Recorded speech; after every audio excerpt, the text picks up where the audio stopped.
Yours is better, Ethan admitted. More intuitive, more adaptable. Your understanding of business needs transcends the technical aspects. And it has nothing to do with your position at Nexus? Maya asked pointedly. I've heard rumors about pressure following the Meridian acquisition failure. Ethan's expression hardened momentarily before he offered a rueful smile.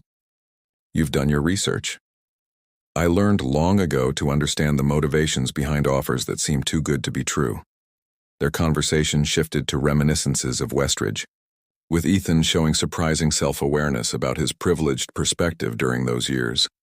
As they parted that evening, Maya sensed something had changed between them. A newfound respect mingled with the complicated history they shared. The next morning, Maya called an emergency meeting with her executive team. Nexus doesn't want a partnership, she announced. They want to acquire us, strip our technology, and abandon our small business clients. So we decline their offer? Zara asked. Not exactly, Maya replied with a determined smile. I have a counter-proposal.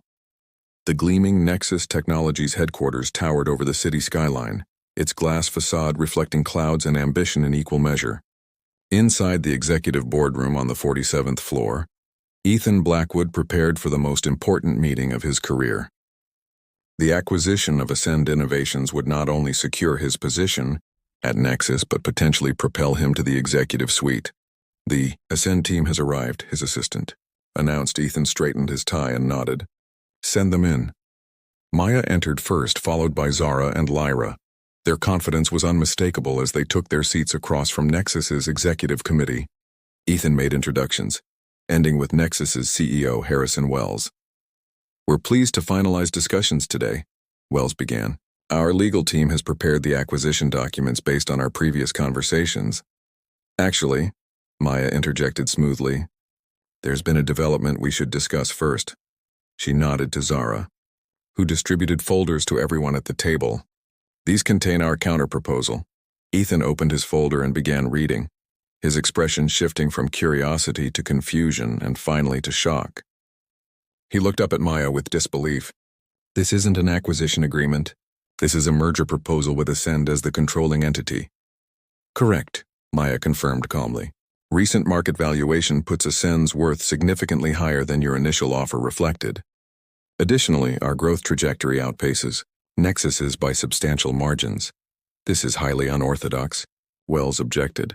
So is attempting to undervalue a company you intend to acquire, Lyra countered. Maya leaned forward.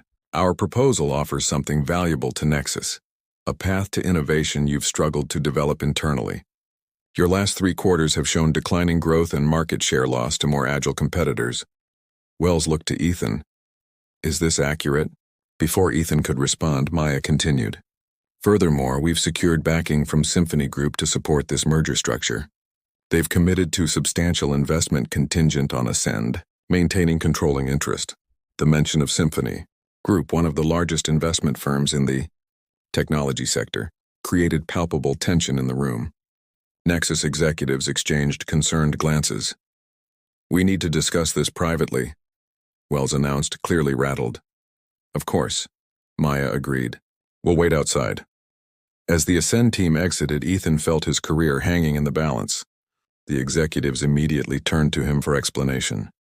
You assured us this acquisition was straightforward, Wells stated accusingly. Ascend's market position was strong, but this level of leverage is unexpected, Ethan admitted. However, their technology remains valuable to our long-term strategy. The merger structure, while not ideal, still gives us access to their platform and customer base. After 30 minutes of heated discussion, the Nexus team invited Maya and her colleagues to return. We're prepared to consider your counter-proposal, Wells announced carefully, with some adjustments to the management structure. We're open to reasonable modifications, Maya replied, provided Ascend's core mission and leadership remain intact. The negotiations continued for hours, with both sides making concessions while protecting their essential interests. By late afternoon, a framework agreement had been reached, a merger that would create a new entity combining Nexus's resources with Ascend's innovation, with Maya as Chief Innovation Officer for the combined company. As the meeting concluded, Wells turned to Ethan. You'll report directly to Ms. Rivera regarding integration of the Nexus acquisition division with Ascend's technology, platform. The irony of the situation wasn't lost on anyone familiar with their history. Ethan, once dismissive of Maya's potential, would now be working under her leadership. When the others had left, Ethan remained behind with Maya in the boardroom. "Congratulations," he offered, his tone genuine despite the complexity of his emotions. "You outmaneuvered all of us." "It wasn't about winning," Maya replied. "It was about protecting what we've built while creating something better for the future." "Including a role for me?" Ethan asked with surprise. "You could have easily sidelined me in the new structure." "That would be wasteful," Maya said simply. "Your skills are valuable when properly directed. Besides, I learned long ago that success isn't about excluding others. It's about creating opportunities where everyone can contribute meaningfully." Ethan studied her with newfound respect. "You've changed since Westridge." "We both have," Maya acknowledged, "though perhaps my circumstances changed more visibly than my character." "Fair point," Ethan conceded. "I misjudged you back then, and again when we reconnected." "People often see what they expect to see," Maya observed. "The scholarship student, the small business advocate, the acquisition target. And now? Now we have a chance to see each other as equals and partners," Maya suggested. "If you're willing." In the months that followed, the merged company exceeded market expectations. Maya's innovative approach combined with Nexus's resources created powerful new solutions across multiple market segments. Ethan, freed from the cutthroat politics of his previous position, discovered renewed passion for technology development rather than just acquisition. Their professional relationship evolved gradually into friendship and eventually something more personal. Their contrasting backgrounds and perspectives created a dynamic partnership that balanced ambition with purpose. On the anniversary of the merger, Ethan found Maya working late in her office. "Still the hardest worker in the building," he commented, placing a small gift box on her desk. Maya opened it to find a keychain featuring a miniature version of their first product logo.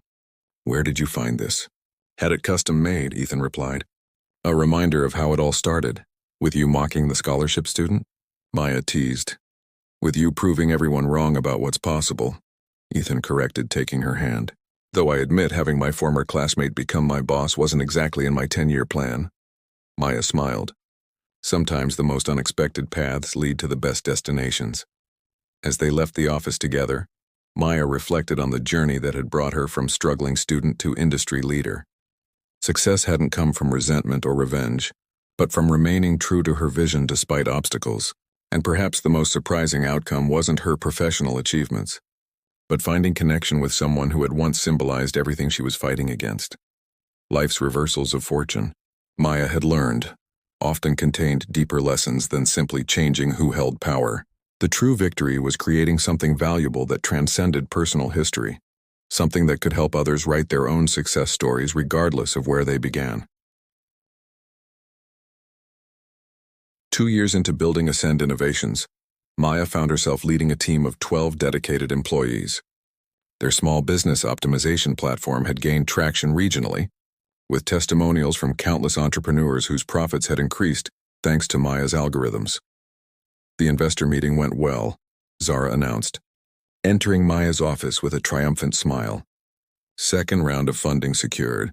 We can finally afford that expanded office space." Maya leaned back in her chair, allowing herself a moment of satisfaction. "And the partnership with the Small Business Association?" "Signed yesterday," Zara confirmed. "Their endorsement will open doors across multiple states." Their celebration was interrupted by Lyra, who arrived with uncharacteristic excitement. "Have you seen the news? Nexus Technologies is struggling after their latest acquisition failed spectacularly." Maya pulled up the business news on her screen. Headlines highlighted Nexus's plummeting stock price following an aggressive takeover gone wrong. Buried in the article was mention of Ethan Blackwood, the executive who had championed the failed acquisition. "Apparently, their director of acquisitions is taking most of the blame," Lyra noted, watching Maya's reaction carefully. "Ethan always did prefer flash over substance," Maya commented, remembering his dismissal of her concept years earlier. "This creates an opportunity," Lyra pointed out. "While Nexus is distracted with damage control, we can accelerate our expansion plans." Over the next 6 months, Ascend Innovations grew exponentially. Maya's platform evolved to include advanced features that attracted medium-sized businesses alongside their core small business clients. Industry publications began featuring the company as an emerging player, disrupting traditional enterprise software models. Meanwhile, Ethan fought to maintain his position at Nexus. His previously stellar reputation had been damaged by the acquisition failure, and rivals within the company seized the opportunity to undermine him. During a particularly tense board meeting, Nexus's CEO delivered an ultimatum. "Your division needs a win, Blackwood," the CEO stated bluntly. "Find us an innovative acquisition target within 6 months or consider your position here reevaluated." That evening, Ethan researched emerging companies, searching desperately for potential acquisitions that could redeem his standing. A notification about an upcoming technology conference caught his attention, specifically, a panel featuring disruptive startups including one called Ascend Innovations. The conference hall buzzed with energy as Maya prepared for her panel presentation. Ascend had recently been valued at 9 figures during their latest funding round, an astounding achievement for a company barely 3 years old. "Nervous?" Zara asked, adjusting Maya's blazer. The designer outfit was a far cry from the thrift store clothes of her college days, though Maya still preferred comfort over excessive luxury. "Just focused," Maya replied, reviewing her notes. "This is our biggest platform yet." From the audience, Ethan watched with growing interest as Maya confidently took the stage. Something about her seemed vaguely familiar, but he couldn't place her. Her company, however, captured his full attention.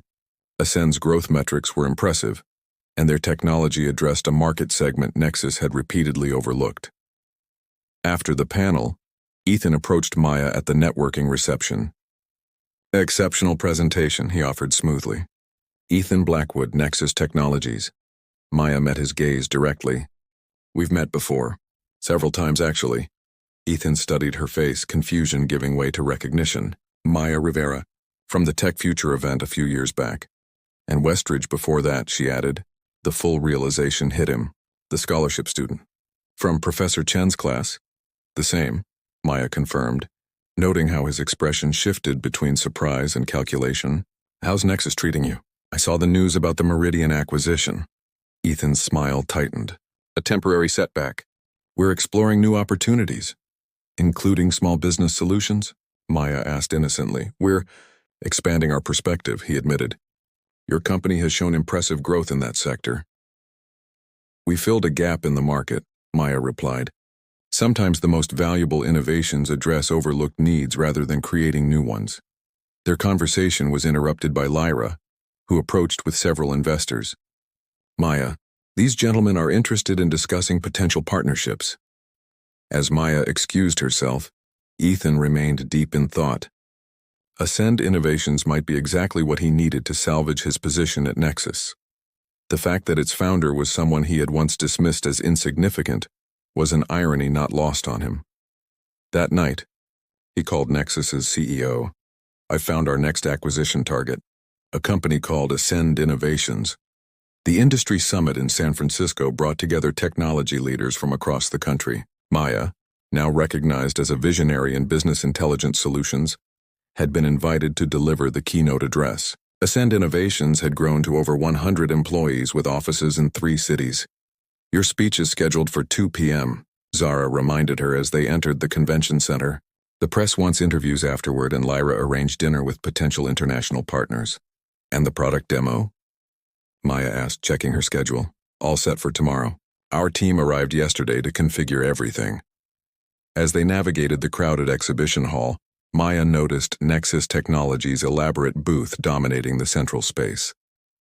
Ethan stood surrounded by executives, gesturing toward a sleek presentation screen. Their eyes met briefly across the hall, and he nodded in acknowledgement. Later, following her keynote speech's standing ovation, Maya found Ethan waiting outside the auditorium. "Impressive presentation," he said. "Your market analysis was particularly insightful." "Thank you," Maya replied, genuinely surprised by the compliment. "I'd like to discuss a potential collaboration between our companies," Ethan continued. "Nexus has resources that could help Ascend scale globally." Maya studied him carefully. "Interesting proposal. Though I recall you once described my focus on small businesses as quaint, with insufficient market share." Ethan had the grace to look slightly embarrassed. Market conditions evolve. So do perspectives. Indeed they do, Maya agreed. Have your assistant contact Zara to schedule a meeting. Over the next few weeks, teams from Nexus and Ascend held preliminary discussions about potential partnerships. Maya remained cautious, aware that Nexus had a history of acquiring promising companies only to absorb their technology and discard their vision. During a strategy session, Lyra voiced concerns. Nexus doesn't partner, they consume. Ethan Blackwood has been tasked with finding their next acquisition target. We need to proceed carefully. Agreed, Maya replied, but there could be advantages to working with them if we maintain control over our core technology and mission.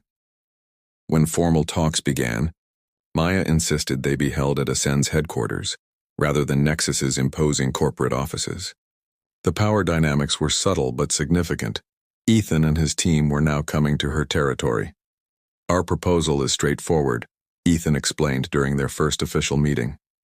Nexus would acquire a majority stake in Ascend, providing capital for international expansion. Your leadership team would remain intact, operating as a subsidiary division. With what degree of autonomy? Maya questioned. Reasonable independence, Ethan replied carefully. With strategic oversight from Nexus. And our commitment to serving small businesses? Maya pressed.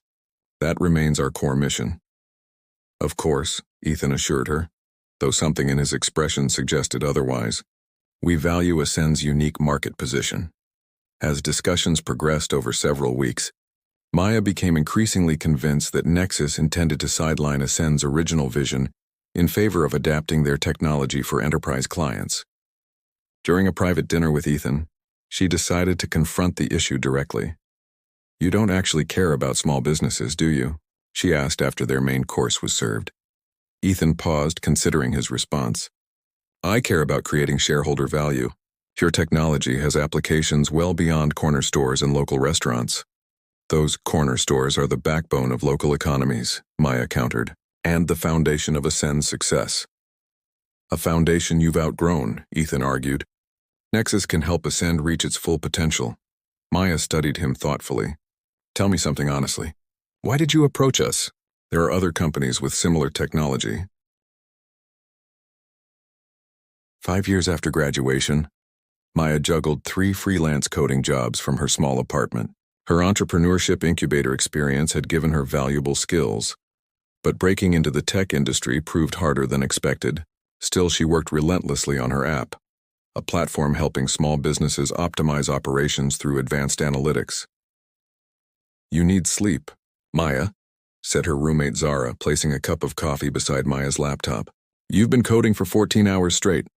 Just fixing this algorithm, Maya replied, rubbing her tired eyes.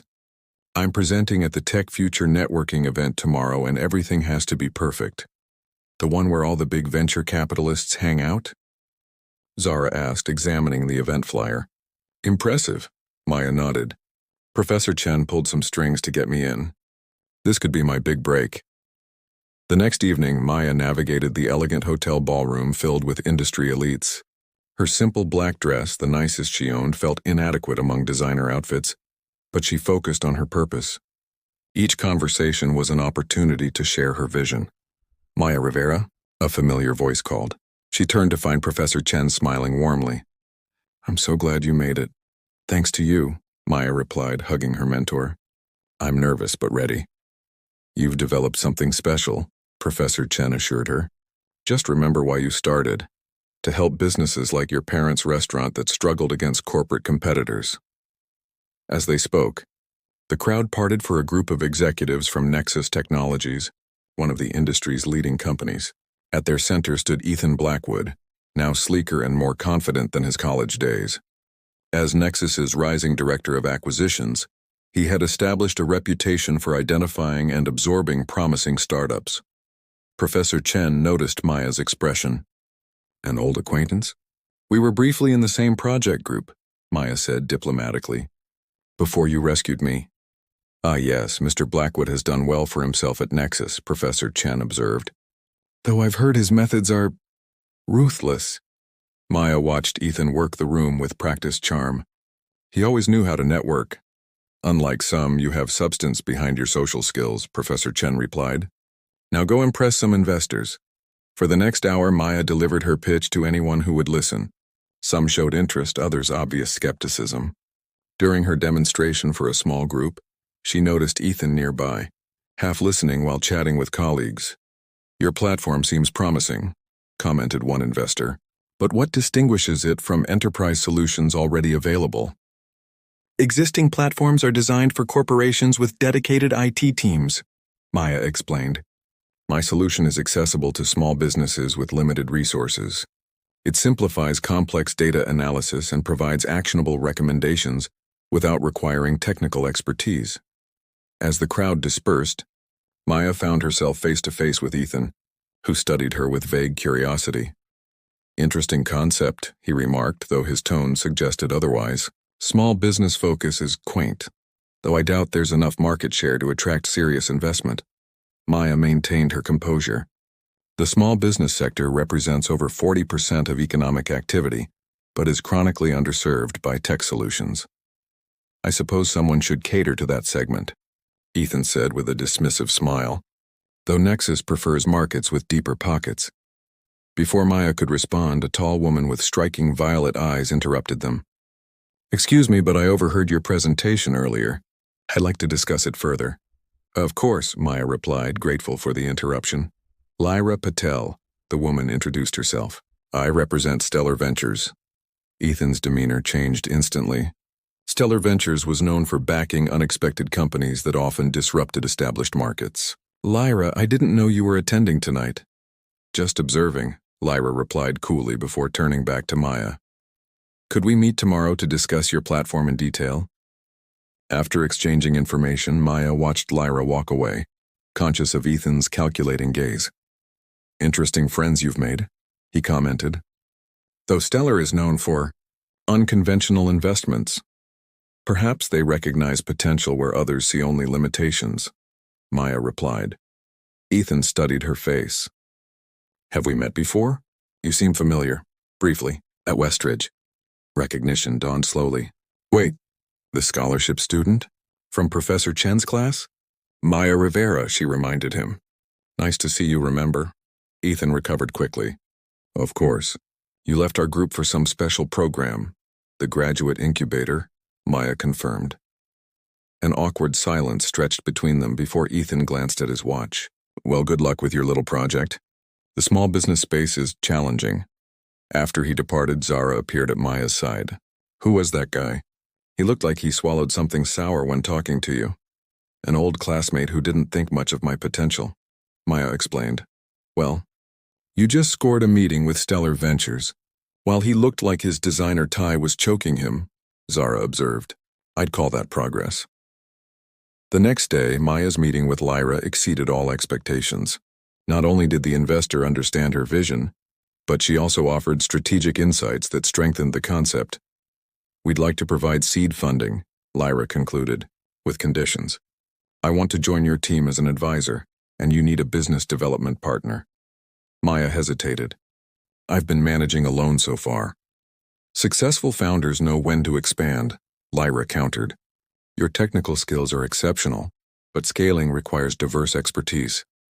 That evening, Maya called Zara, who had recently been laid off from her marketing position. How would you feel about joining a tech startup with minimal salary but equity potential? Your startup?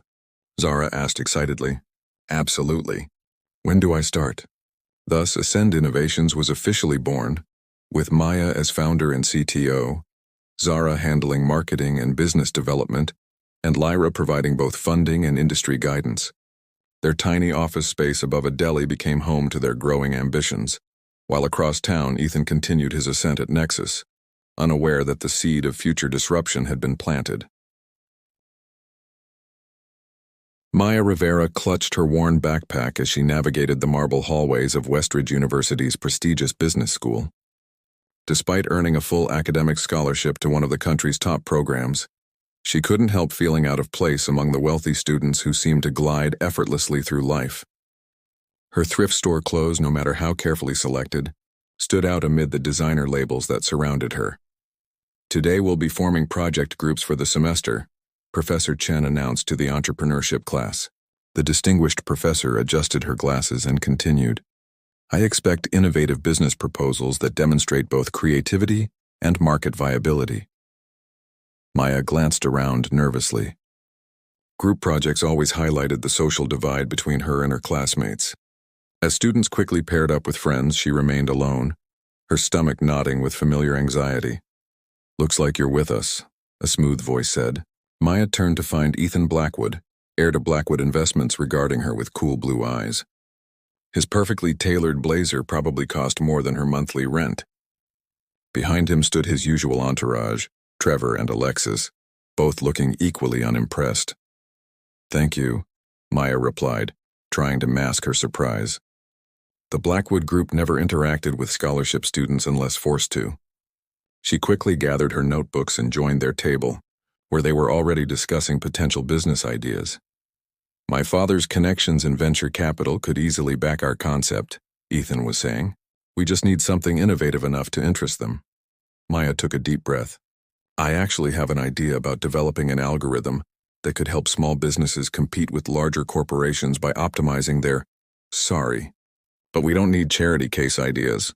Ethan cut her off with a dismissive wave. Trevor snickered while Alexis examined her manicure. I was thinking more along the lines of luxury travel experiences. Something our target demographic would actually use. Maya felt her cheeks burn, but the assignment specifically asks for something that addresses a market gap. Small businesses represent... Listen, scholarship girl. Ethan leaned forward, lowering his voice. You're here to help with the research and formatting. We'll handle the actual business concept. Know your place. The words stung, but Maya had endured worse growing up in her struggling neighborhood. She straightened her shoulders and met his gaze. My name is Maya, not scholarship girl, and I earned my place here. Ethan's smile didn't reach his eyes. Did you? Or did the university just need to fill their diversity quota? The rest of the class passed in uncomfortable silence as Maya took notes while the group ignored her input. When Professor Chen circulated among the teams, Ethan seamlessly presented their luxury travel concept as if they'd all contributed equally. After class, Maya gathered her things quickly, eager to escape to her part-time job at the campus coffee shop. Her next shift started in 20 minutes, and she couldn't afford to be late. Ms. Rivera, Professor Chen called as Maya reached the door. A moment, please.